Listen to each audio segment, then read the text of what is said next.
The voice of sharing, 突然的想。Hello. Hey.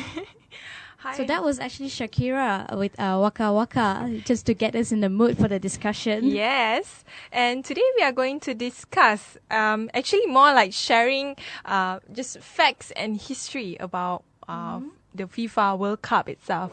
So each of us are going to present one, in a rotation manner. So before we start, we actually have Asmod here, who is our intern. Oh yeah, we need to introduce him. Hi, I'm Asmod. I'll be your new co-host for some time to come.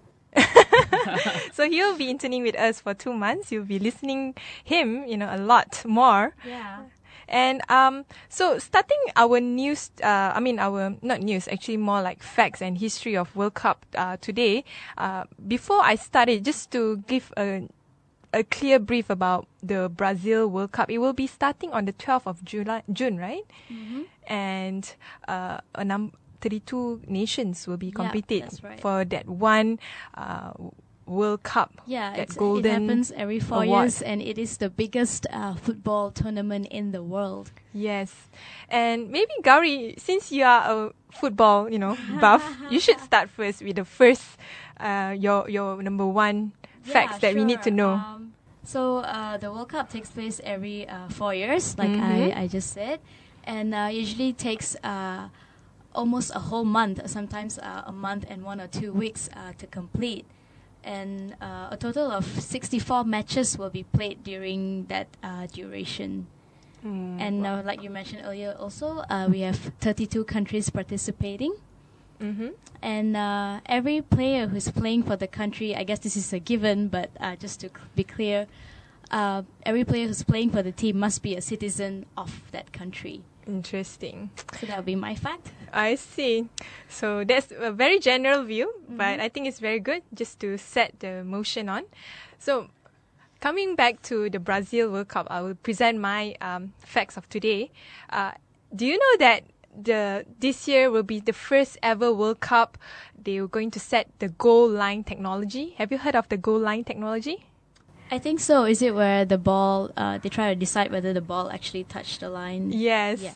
So apparently 40 cameras will be set up around the rim of each host stadium, and 7 of these cameras will focus on one goal, where other 7 will focus on opposite goal. And they are connected to a central mainframe computer which analyzes each shot of the goal.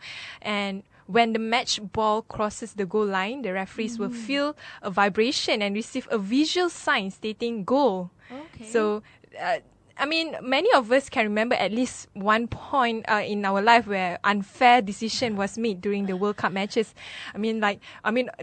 Almost the whole stadium, including us in front of the tally, would see clearly that it was a goal, but the referee himself do not see that. I think did not one see of that. the most notable one, I'm not sure if you know, maybe Asmod knows, is last World Cup, Frank Lampard's goal for England.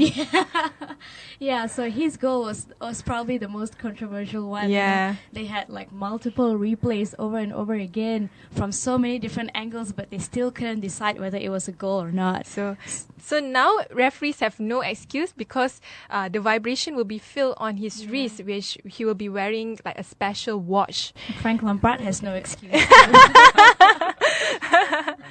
So, Asmod, what about your facts of today? We're talking about teams, so I just wanted to share that initially, like when the World Cup started in 1930, there were 13 teams participating in the World Cup finals. But only in 1988, so the teams increased to like 32, whereas in 1982, the teams increased like by 8 to 24. So in 1982, before that, there used to be 16 teams. And so just like looking at the incrementing numbers, so it's been like slowly increasing. Like, Will they stay at 32, or do you think they will increase more? I read somewhere that Sepp Blatter, the current president of FIFA, is trying to increase the number to 40 so that more teams from Asia and Africa could participate. But that's still a ongoing debate. Because like there are many teams from Europe and South America as now, but not like that many teams from Asia and Africa. So it would be more helpful to have more teams participating. So in the past, it was more of a Euro-centric sort of like World Cup sports, isn't it? Even today, okay, let me go around the facts so that maybe we can start the facts with me now. Yeah, go ahead. I was doing this research, and like out of 19 World Cups in the past, Europe has won 10 of them, and South America has won 9 of them. So it's just like, if you just see the winners in the finals, you can clearly see like where the powerhouses lie in World Cup. So that also probably tells like why there are more teams from Europe and South Americas, but we can't neglect Asia and Africa either. So that's true. I mean, we shouldn't neglect all this country. Since he mentioned about Asia and Africa being neglected, majority of them, I want to ask a quick question. I don't know whether you probably know or not, since you guys are, football buff. Which Southeast Asia country have actually participated in the World Cup? Have we? Are you asking that? Yeah. Southeast Asian country. Yeah, one of the Southeast Asian country actually has participated in the World Cup. Guess which country is that? I'm going to take a wild guess and say Philippines. What about you, Asmod? I'm guessing it's Indonesia. Oh my God, yes, correct, Asmod. So I didn't know that. That's true, Indonesia.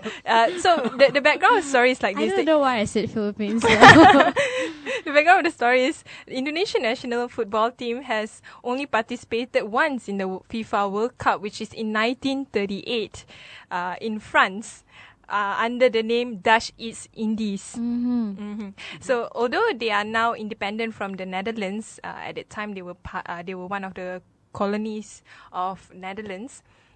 But they sort of play, as part of like a Indonesian team under the name of Dutch East Indie, and the Indies plays against Hungary in their first game ever. Although nevertheless, they lose 6-0, and they have strict knockout from there on. Even though they didn't really, perform well, but at least, they went into the World Cup, which is, I think, something notable for Indonesian.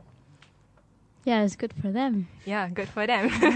When is Malaysia going to join? And also Nepal. Nepal, it's a long shot. So let's move on to the next one. So I'm going to talk about the groups actually. So usually these 32 teams are split into 8 groups, and they are named just merely Group A to Group H. And each team has 4 groups, and they play in rounds to see which team wins, and then that team moves on to the next round.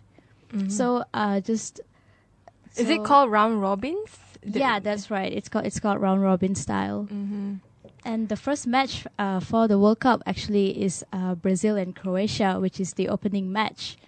And I'm really tempted to talk about it, but so usually the host will start the opening match with another country, which can be any country.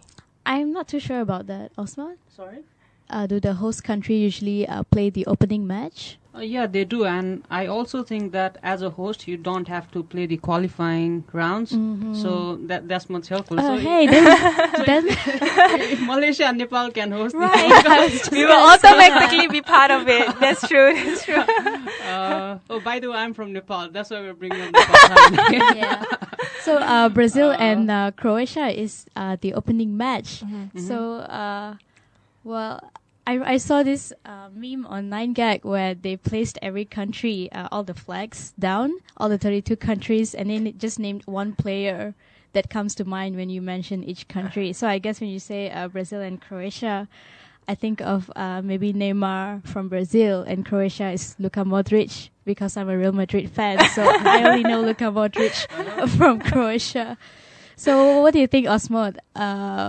How's the game gonna be like between Brazil and Croatia? I'm pro Brazil. So if you ask me, Brazil is gonna win the World Cup, but I'll just hold on to that. Okay. Well, I used to be a big Brazil fan, but since Kaká is not playing this year, and also Ronaldinho, actually the two key players, so I'm not too sure. But I'm also a big Germany and Spain fan. So is this part of the facts that you need to mention?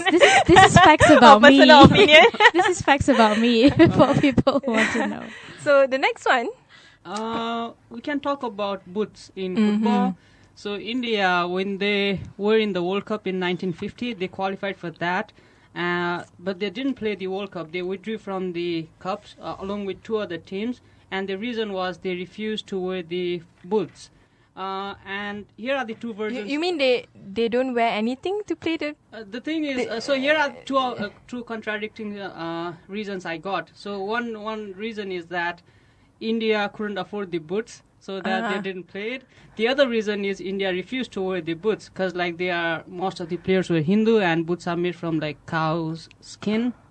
So I don't know like which one to give more credit for. Maybe it's both or like it's one or the another. But anyway, they withdrew out of the 1950 World Cup and they still haven't participated in World Cup till date. So if India had somehow participated in World Cup then, maybe Southeast Asian football would have taken a different route. But that's history. Well, that's a very interesting history where they refused to wear boots. But just another question that I want to ask both of you. Which World Cup that do you think is the most expensive World Cup to organize so far? So far? Do you have any clue? I don't know about which is most expensive, but I would know which is the most exciting one. Korea, Japan, I don't know. Well, that's the interesting fact. The most expensive World Cup is actually this year in Brazil. I mean, that's also one of the reasons why there were numerous protests by the people of Brazil. They think that the government is wasting money, and guess how much that they're actually spending for the Brazil's World Cup this year. So before I give the amount of how much Brazil is spending for the World Cup, I'm just going to state a few countries that were hosts in the past and how much they actually spent. So for the US in 1994, they spent $30 million US dollar, and France $340 million US dollar in France 1998. And you mentioned Japan, South Korea in 2012. They actually spent $5 billion US dollar. And the one last year, actually they spent less. They spent which is South Korea 2010. They spent $4 billion US dollar. And interestingly, this year in Brazil, they actually spent $16 billion US dollar. It's like many times folds more than last year's South Africa's World Cup. So it's interesting to see that the 2014 World Cup is way more expensive than the 2 previous World Cup combined together. That also brings another interesting question about why are the countries spending so much, right? So if Brazil is spending $16 billion, like where does it expect to get its money returned, money back? Obviously it does. So yeah, that's very interesting. Yeah, I guess they do through the tourism industry with all the people coming in from so many different parts of the world, and the hotels, the food, and also I guess the TV revenue nowadays. Exactly. Yeah. And when you say where the money actually goes in terms of the World Cup, actually it goes to the stadium, transportation, and actually most of it to security. I mean, for example, the goal lines technology, this is one of it, but majority will be more on the crime fighting measures that it's taking. So the next one, who is going to continue? I'm just gonna talk about some of the key players like Lionel Messi, Cristiano Ronaldo, and also Marco Rios, actually, who recently joined the list of legendary players who will not be in the World Cup. He got injured in a match a couple of days ago, and now he's officially out for I don't know how long. Could be 2 or 3 weeks. Could take almost a month for him to get back on his feet. So that was quite tragic, because I also support Germany, and Royce is actually one of the most important players in the team, apart from Mesut Ozil, Klose, and all. So what about Asmod? Who do you Right. Just to follow up with your question, so Yeah. if two of your teams like compete against each other, like, Right. what would you do? Who would you support? Well, I guess my ultimate team is Spain, so Okay. I guess I support Germany, and but if anyone goes up against Spain, then I will Okay. obviously root for Spain because it's like, well, because I'm a big Spanish league fan and I'm a Real Madrid fan, and but Spain is essentially Real Madrid and Barcelona combined, and Nowadays they're Atletico Madrid. So which won the La Liga this year, right? Atletico won. That's Yeah. right. Okay, let's not go to La Liga now. Okay, let's focus on World Cup. Since you He's just trying to get me riled up because Real Madrid didn't win this year. since you brought facts about players, Yeah. I'm going to talk about one of the most legendary players in World Cup, and he has to be From can you Brazil? hear? No, from France. From If he- France, Zidane. Yeah, he Yay. is Zidane. Thing is, like, Zidane is so legendary. He's one of the best players, and also helped France win the 1998 World Cup. But he also holds the record for amassing the highest number of cards by an individual player. By that I mean, like, he has 4 yellows and 2 reds, Oh wow! including the one that included the headbutt to Materazzi in the final in 2006, I guess. Was it 2006 or 2010 when France played Italy?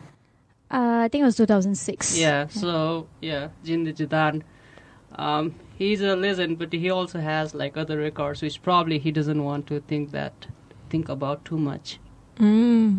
Interesting, or do I So have what no about, comment about it? Okay. All right. I actually have a comment, but poor Arlene is being left out. Hey, you should watch more football, okay?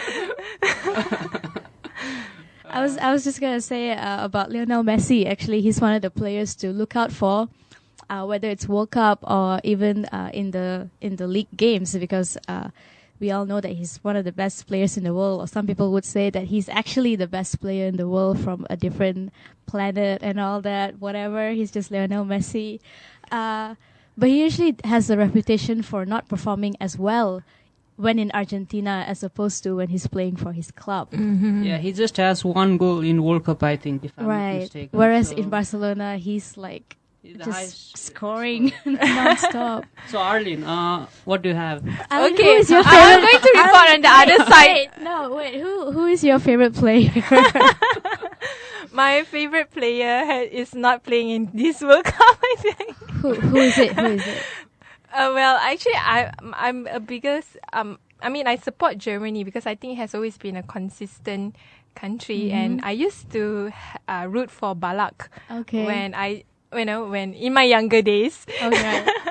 But I will always support Germany. I think it's a very consistent country. It has very good formation, and I like. Yeah. Any player we should look out for in Germany? I have no idea for this World Cup. Anyway, but I do have some important information to talk about the commercial part of the World Cup. So FIFA has international and national sponsors and supporters. So it has 6 key partners. I think one of it probably you would know, the Adidas.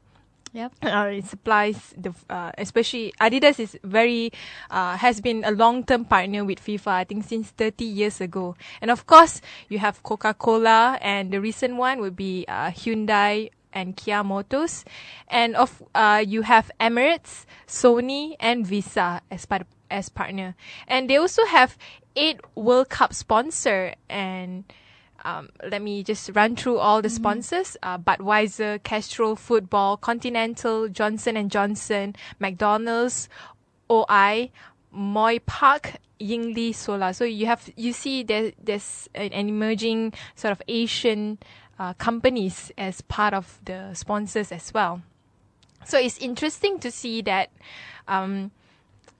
in a way, if you look at the sponsors and partners, you can see like you have the long-term supporters such as Adidas, which comes from Germany, by the way.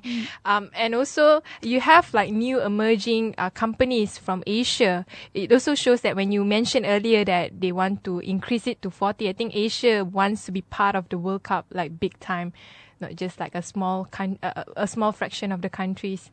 And also, Asia is also one of the largest continent as well.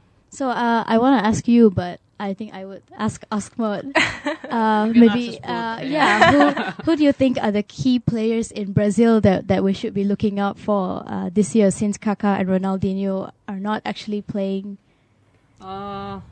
So I definitely watch out for Neymar because he's a striker and probably he's the one who would be scoring goals. Yeah, he's really fast too. There are also David Luiz, I think, who plays for Chelsea.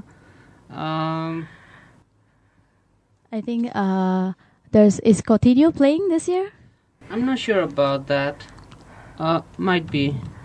Okay, so besides Brazil, if we talk about Croatia, I think I only know Luka Modric, like I said, because I'm a Real Madrid fan. So I don't know how well Croatia will fare against Brazil. Brazil also has Oscar, who is really good. Oh, right. Yeah, so he's young. So it has Brazil has a very good young team of young players. So it's definitely a team to watch out for in the World Cup. Yeah, and I think the first match is kicking off on the 13th of June, a day after the inauguration of World Cup on the 12th of June. Yeah, but before we end, I just want to say that, do you know the special awards, besides, the winner of the World Cup, do you know the other special awards that will be given during the finals? So the special award will be the Golden Ball, the Golden Boots, and the Golden Glove Awards. Of course, I think the Golden Boots is the one that people would be, be interested to know who will be scoring the most goals. And of course, when it comes to the Golden Boots, majority of those, the most goal was actually Ronaldo. Scoring, he's now clinging it, but they say that Cristiano Ronaldo? Yeah. Oh, I think it's not Cristiano Ronaldo. Talking about that, so I think Ronaldo has 15 goals. That's the highest number of goals in World Cup. And he's followed by Miroslav Klose. So he has 14 goals and he's playing for Germany this year. And I think the highest number of goals in one World Cup goes to Just Fontaine of France. And he scored that in one single in World 1958's Sweden's So World I definitely Cup. watch out for Miroslav Klose. I don't know if he's gonna hold the Golden Boot, but obviously he might. But he's been playing for a very long time. I think since I was 11 or 12 years old. My God! And he just scored a goal for Germany during the warm-up match, so he might be in form. And I think talking about England, actually, Stevie G is another player to look out for, and Frank Lampard. You mean the most? They would be scoring the most goals. I think for so. This Yeah, year? or assisting a goal, even in that sense. So now with the new goal line technology, Frank Lampard, I know I keep picking on him. Yeah, I shouldn't have any more issues with his goal. Hopefully, they do well this year. Oh yeah, but also don't forget the goalkeeper. The Golden Glove Award. I think goalkeeper play a very important role in terms of trying to defend, each of their team.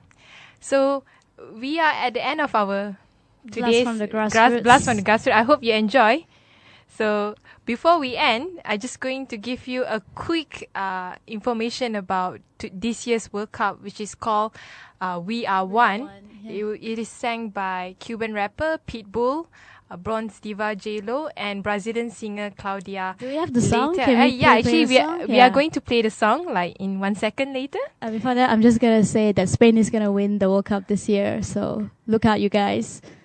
Yes, stay tuned for the next round of the Dialogue ABC.